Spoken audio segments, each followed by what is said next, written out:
Well, hey folks, it's your old pal King Waspinator. Welcome back to Total Party Skills. Be sure to hit like and subscribe.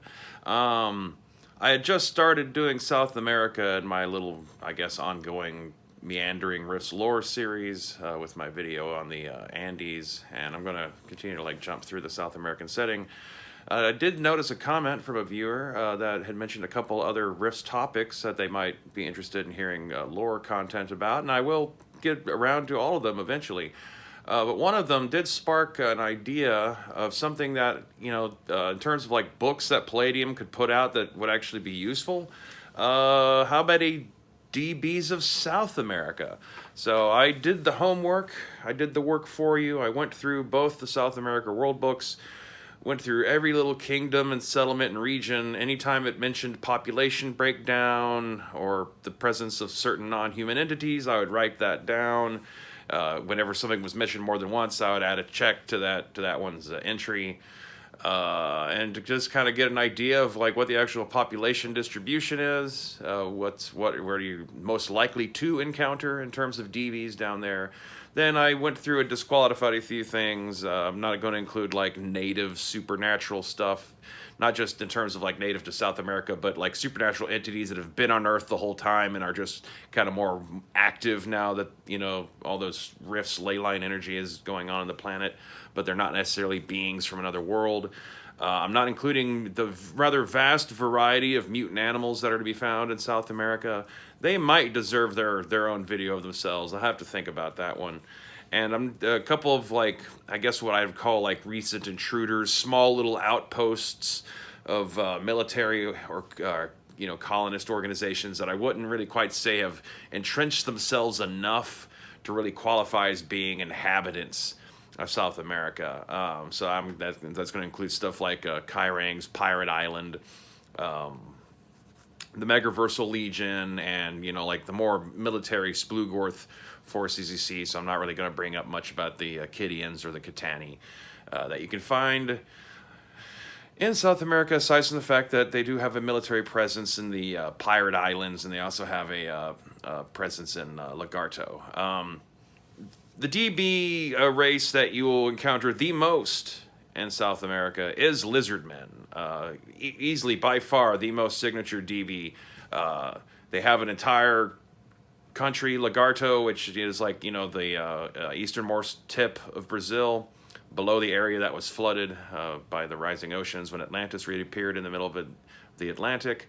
But they're distributed quite a wide amount across the continent. You find them down as far south into old Argentina, at least the northern parts of Argentina, and you pretty much find them all the way west up to the Andes. There's not much mention of them in the Empire of the Sun, although there are a few things that say 20% unspecified DBs, and so since they are that common and have time to have spread out that far across the continent, they are a good candidate.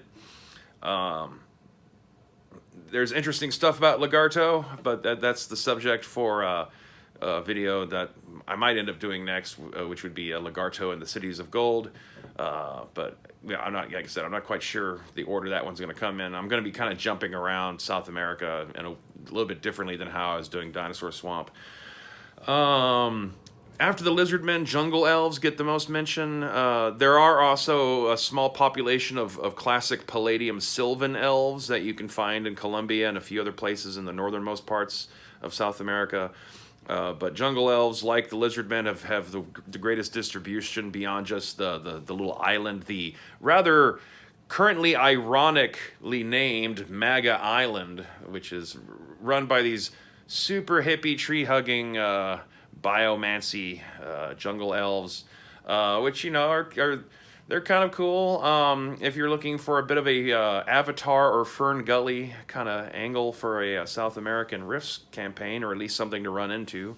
I don't know how fun they would necessarily be for player characters, especially a group comprised entirely of them. But to have one jungle elf character in the group, would be not that unusual a sight for teams of adventurers who are native to this continent and not people exploring from North America or Europe or from one of the various ocean powers, like the Lemurians or something like that.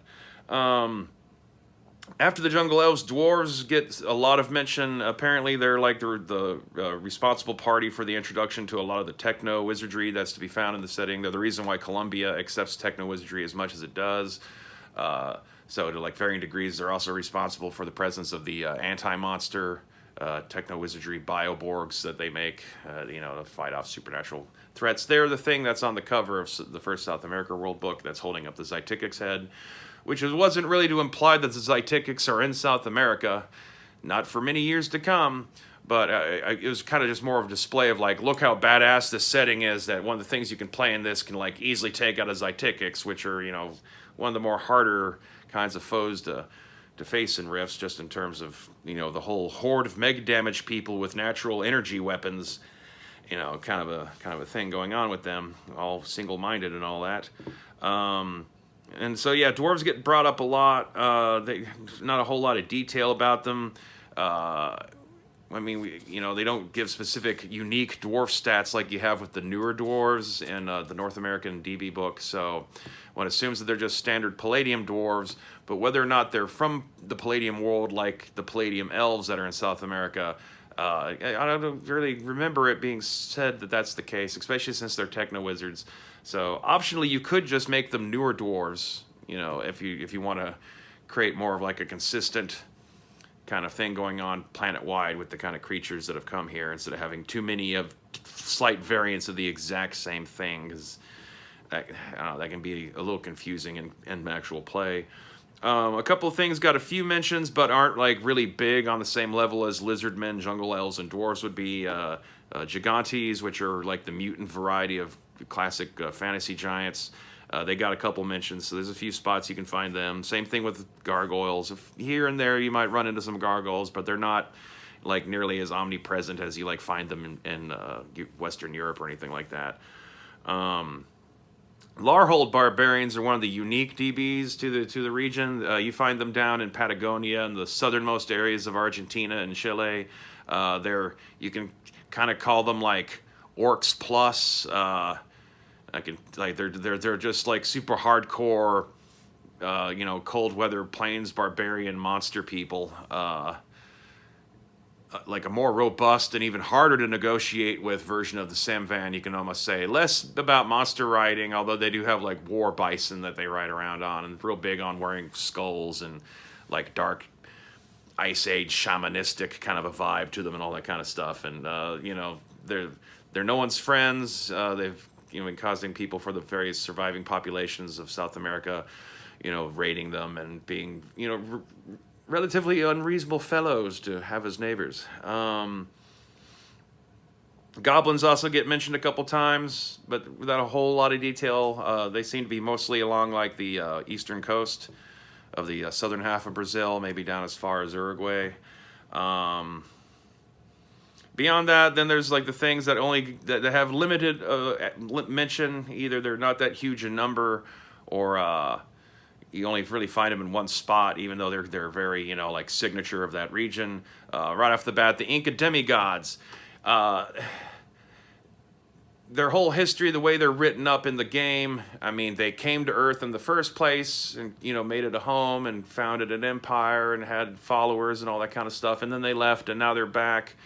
So insofar that gods in the Rifts universe are kind of just like super powerful energy aliens, pan-dimensional beings, all that kind of stuff. In a way, they are kind of DBs. And since they have a bunch of true Incan demigods, in the Empire of the Sun available as player characters, I kind of feel like with an asterisk, they do somewhat qualify as a DB of South America, and worthy of at least some mention. There's also the Archons, which are like, as I was talking in my Andes video, they're these alien invaders who just chose a really bad time to try to come to Earth and invade it. They're kind of like these pseudo-canine, high-tech alien race that has a lot of psionic mastery. They got a slave race called the Falam that is also relatively common sight in the areas that they've been kind of forced to colonize around where their various starships were forced to crash land. They're mostly a threat if you're like in the western parts of the Amazon jungle basin, the northern parts of the Silver River republics and to the Incan Empire along the western coast of South America. But they don't range too far outside of those bounds. I mean, most of their big ships were shot down. There's a few that might be functional, but they're basically grounded and are kind of basically having more and more fortifications and colonies built up around them. Also, the Amaki Stone Men. They come from New Babylon, one of the Silver River republics. The one that's one of the ones that's more DB friendly. That's further to the south in old Argentina. They're just your classic Palladium alien type race, the kind of thing you'd like roll up in Aliens Unlimited for Heroes Unlimited. They're just basically people with a stone skin, hence stone men, but they're high tech and they're responsible for some of the more high tech stuff that you can be found in the more southerly parts of the setting. Dragons. Do they qualify as DBs? Are they a native supernatural people? I'm going to qualify them as DBs because there is a lot of stuff mentioned in Rift's lore and also in the Palladium fantasy and other things that dragons are interdimensional travelers. So I do think that counts them. There's because of Lagarto. Lagarto is like a lizard people civilization ruled by the cult of Dragonrite and kind of puppeteered by the Dragonrite cult in Atlantis. And so there's close to 1,000 dragons living there alone, plus, a significant chunk of the total Lizardman population is in Lagarto, and there's a whole slew of other little minor lizard people, kind of species that you can find there, that don't, you don't find them in other places, but they're not uncommon to see when you're in Lagarto. And Lagarto isn't small. It's, maybe in the medium to lower upper tier in terms of size of the various modern nations of Rift South America. So you can find Suriname mystics, Ian Droth, which come from the Palladium fantasy world. From Rift's Africa, you'll find a few crocodilians and tautons, and lizard mages. I'm not sure if there's really enough lizard mages there to really say that they're an inhabiting race. There's just a small amount living in South America. And then there's Livorkians, which I believe are another kind of mystically inclined lizard race. I haven't looked at them in a while, but they have a write-up for them and the DBs of North America. Of the various cities of gold, True Atlanteans are also an asterisk kind of thing. They are descended from people who originally came to Earth, but that was 10,000 years ago when they were forced to leave Earth and become interdimensional refugees who've settled in all sorts of different little corners of the multiverse and are kind of just now coming back to Rifts. The ones that are in Manoa are actually, the city has kind of been there, but transdimensionally for a while. So they are a little exceptional even to that. So once again, I'll put them as kind of an asterisk, as being they certainly do have an open presence in South America, than compared to other continents. Similarly, the Amazons, warrior women that live amongst them, are also kind of they are originally from Earth and now back on Earth. So are they really DBs? They do have a population of Shador Spherians living amongst them, which is one of the various more weirder kind of alien races that you see out of the Atlantis books, out of the original Atlantis book, in fact. They're basically just these weird orb-looking creatures that walk on stilt legs and have this kind of proboscis, and they're super psychic and kind of nice. Also, somewhat in that wiggle room area of things that are from Rift's Earth that are non-human, but they're not necessarily supernatural creatures like were-jaguars and vampires and stuff like that. There's the Pukara Giants, another race of giants that lives in the Andes. They have some kind of limited elemental abilities. They had been dormant, living in the rock for centuries until the coming of the Rifts, which has reawakened them, and they're just kind of generally hostile. They don't really have a civilization, of that kind of sort. They just kind of live in little small family clans scattered, throughout the Andes ranges, and are generally hostile to other people, and seem to have a long history with both the Incan gods and with the humans who live on Earth. Poor little humans. There's also a race of jungle-dwelling headless people. I'm not even going to attempt to butcher their name. But you know, they're just kind of nice little like classic, you know, peaceful jungle tribal folk who are just happen to be aliens who don't have heads and instead have like kind of a face thing going on in their chest. It's old legends, you know, of the land. There's stuff like that all over the world. Like fairies got mentioned once. I'm sure they're probably spread everywhere, you know, in little pockets. But they only ever actually got like brought up specifically in one location. And even then, it was like kind of a little mix of the various kinds of like wee little winged fairy folk. I guess if you really wanted to go for that Ferngullian riffs, go for it. I mean, the Splugorth harvests the things as components in a lot of the kind of techno wizardry stuff that they make. So, you know, they need to be harvesting them from somewhere. It can't all be Brunswick. Broadkill also get mentioned once. I want to say that was in Hakla, the vampire kingdom at the westernmost corner of the continent, up against where Panama breaks off. I mean, there's already been so much about Broadkill written about and other Palladium products, and like I kind of feel like it was almost like a lazy intrusion on C.J. Carella's part to put them in there in the first place. Because I mean, like, there's like everywhere on Earth have fucking Broadkill. I mean, geez. But like I said, they get mentioned at least once, so you might want to account for them. Sekhmet, they're a race of lion people of the various mutant animals that live at Omagua, which is ruled over by a bunch of cat gods. There's a few, you know, actual cat DBs, even though the majority of the population are mutant cats native to Earth. Sekhmet are probably the most prominent of those. You also will see some ramen from the Rifts Africa book, some Rakshasas, and a few Sphinx. The other City of Gold that's got some DBs living around it. Cibola was a transdimensional market before it ever came to Earth. And in many ways, it's kind of its own bubble setting. So in a lot of ways, most of the stuff that's in it qualifies as like an intruder or outpost kind of setting. But there's a few races from Cibola that have like spread out into the jungle around it. And so they're more likely to actually be encountered randomly or living apart from the city. So those would include, there's a fair amount of Pogtalian giants.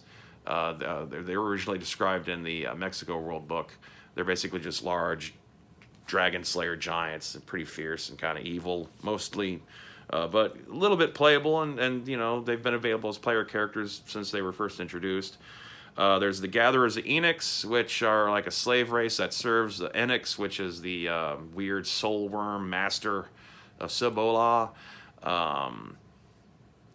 Maybe kind of like maybe a little Zytikix light, you know, not quite as like automatically hostile. They're a workforce, you know, they're doing labor, searching for things, gathering lumber, whatever it is they're tasked with gathering out there in the forest to be taken back to an interdimensional market in this setting.